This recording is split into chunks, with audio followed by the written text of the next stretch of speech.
তোমার বহুত সুযোগ দিছে, আর কোনো সুযোগ দিব না, তোর চাকরি করা লাগবে না, তুমি যাও গা। বহুত সুযোগ দিছি তোমারে। এই সোহাগ, জি ওস্তাদ। খোয়াগুলো সব গাড়িতে লোড কর, আজান দিছে, আমি নামাজ পড়ে আসি। আচ্ছা জানো ওস্তাদ।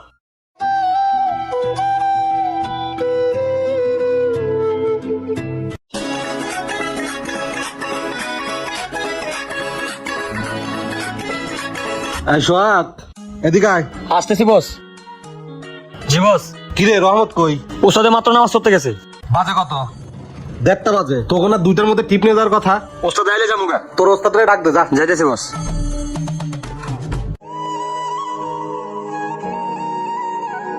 উস্তাদ বসে আছি, বসে আগারাই করতেছি, আপনি ডাকে আহেন। আচ্ছা চল চল। আহেন।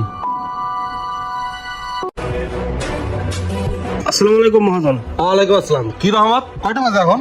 গদিতে 1:30 বাজে। এই মাল নিয়ে পৌঁছাটা কখন? 3টার মধ্যে আর মাল পৌঁছানোর কথা। নামাজ পড়বার গেছিলাম তো, এই জন্য একটু দেরি হয়ে গেছে। লেট হয়ে গেছে। এই 3টার মধ্যে যে মাল পৌঁছাতে না পারি, পরবর্তী কি আমার অর্ডার দিব? অর্ডার তো তোমরা ধরো না, এই অর্ডার ধরি আমি। আমি বুঝি পাটি কত কষ্ট করে ধরা লাগে। রহমত, একটা কাজ করো, এই ড্রাইভারি না করে বাসায় যায় 5 ওয়াক্ত নামাজ পড়ো। এই ড্রাইভারি পেশা তোমার জন্য না। যাও মসজিদে যাও, ঘুমাও গা, যাও। মহাজন আজকে একটু লেট হয়ে গেছে, এরকম লেট আর কোনো জনবি না, আমি এখনই যাইতেছি। এই চল। চলেন ওস্তাদ। যা, গাড়ি ডালা লাগা। স্যার আসেন আসেন। স্যার এই গদিটা অনেক বড় আছে, মনে হয় আমরা এখান থেকে সব মাল নিতে পারবো। আচ্ছা চলো। গোলাপ কেউরই তো দেখতে পাচ্ছি না। আচ্ছা স্যার, আমি ভিতর থেকে দেখে আসতেছি। স্যার ভিতরে তো নামাজ পড়তেছে। নামাজ পড়তেছে? গোলাপ মাল তো আছে, কিন্তু সব জায়গায় তো দুর্নীতি। এখন কারে যে বিশ্বাস করবো আর কারে যে বিশ্বাস করবো না, এটাই বুঝতেছি না। স্যার আমি তো মুরব্বীদের কাছ থেকে শুনছি যে জায়গায় নামাজ কালাম হয় ওখানে নাকি কোনো দুর্নীতি হয় না। তো আমরা এখান থেকে মাল নিলাম, মনে হয় স্যার ঠকবো না। আচ্ছা দেখি কি করা যায়।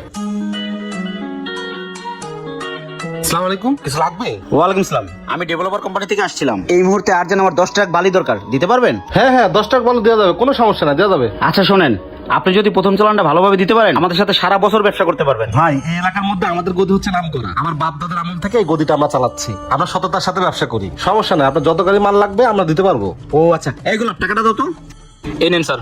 এখানে 1 লাখ টাকা আছে, ও অ্যাড্রেস দিয়ে যাবে, আপনি সময় মতো মালটা পাঠাই দিন। হ্যাঁ আচ্ছা আচ্ছা, ঠিক আছে ভাই। ভিতরে চল, চালানটা করে দিই। রহমত দাদা। জি মহাজন। অফিসটা খোলো। জি মহাজন। আসেন, ভিতরে আসেন। জি আচ্ছা, ঠিক আছে, আমি দেখতেছি। হ্যাঁ রহমত, এদিকে আসো। আসসালামু আলাইকুম। ওয়ালাইকুম আসসালাম। মাল কটার সময় পৌঁছাইছো? মহাজন 5টার সময় পৌঁছেছি। 5টার সময় পৌঁছাইছো কেন? সেদিন না আমি তোমাকে কইছি 3টার সময় মাল পৌঁছাইবা?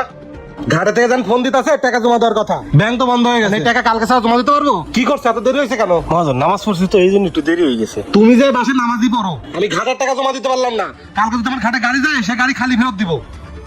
তোমার বহুত সুযোগ দিছে, আর কোনো সুযোগ দিব না, তোর চাকরি করা লাগবে না, তুমি যাও গা। বহুত সুযোগ দিছে তোমারে। ভাই শ্যাম ভাই। আরে মুন্না ভাইজি, আসসালামু আলাইকুম। বসেন। ভালো আছেন না? কি হয়েছে ভাই, আপনি মনে বকতেছেন কেন? আরে ভাই বললেন না, সারা দিন নামাজ পড়ে মাল দিতে দেরি করে, সাইডে দুনিয়ার কথা শোনা লাগে, এই জন্য একটু দিতেছিলাম আর কি। আচ্ছা যাই হোক ভাই, আপনি আমার অ্যাডভান্সের টাকাটা ফেরত দেন, আমি আর আপনার সাথে ব্যবসা করবো না। কেন ভাই, কিছু হয়েছে? আরে কি হয় না রে ভাই, আপনি গাড়িতে 3000 ইট পাঠাইছেন, 400 ইট কম দিচ্ছেন। আপনার দিতে গেছি শুকনা বালি, আপনি পাঠাইছেন ভিজা বালি। এত নয়সা করলো হয় ভাই, এত নয়সা যেখানে সেখানে ব্যবসা করা যায় না ভাই। আপনি আমার অ্যাডভান্সের টাকা ফেরত ভাই দেন। হয়েছে কি, পোলাপান দিছে তো একটু মিস্টেক হয়েছে, সমস্যা নেই, আমি ঠিক করে দেবো, ঠিক আছে? আরে ভাই আপনার পুরোটাই মিয়া নয়স হয়, আর আপনি এই লোকটার যে কাছ থেকে বের করে দিচ্ছেন, এই লোক নামাজ পড়ে দেখে আমি আপনার গদিতে ঢুকছিলাম, যেখানে আল্লাহ তাআলা ইবাদত নামাজ কালাম হয়, ওই জায়গাটা পাক পবিত্র হয়, ওখানে কোনো দুর্নীতি হয় না। আপনার আরো দুর্নীতি বেশি হয় মিয়া। ভাই আরেকটা সুযোগ দেওয়া যায় আরে না? ভাই কোনো সুযোগ না, আপনি পুরাই বাটপার। দেন টাকা ফেরত দেন। দেন এটা কোনো কাম হইলো? তোমার পার্টিটা হাত ছাড়া হয়ে গেল। দেন। আর কাকা আপনি পারলে অন্য জায়গায় একটা চাকরি নিয়ে নিয়েন, এই জালিমের কাছে চাকরি করেন না।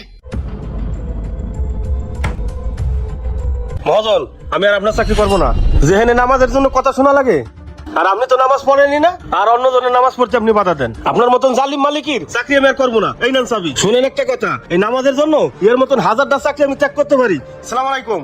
এটি একটি ইসলামিক ভিডিও, যদি ভুল ত্রুটি হয়ে থাকে সবাই ক্ষমা দৃষ্টিতে দেখবেন। একটা কথা মনে রাখবেন, আগে নামাজ পরে কাজ। ভিডিওটি যদি ভালো লাগে বেশি বেশি শেয়ার করে সবাইকে দেখার সুযোগ করে দিন। তো সবাই ভালো থাকবেন, আসসালামু আলাইকুম।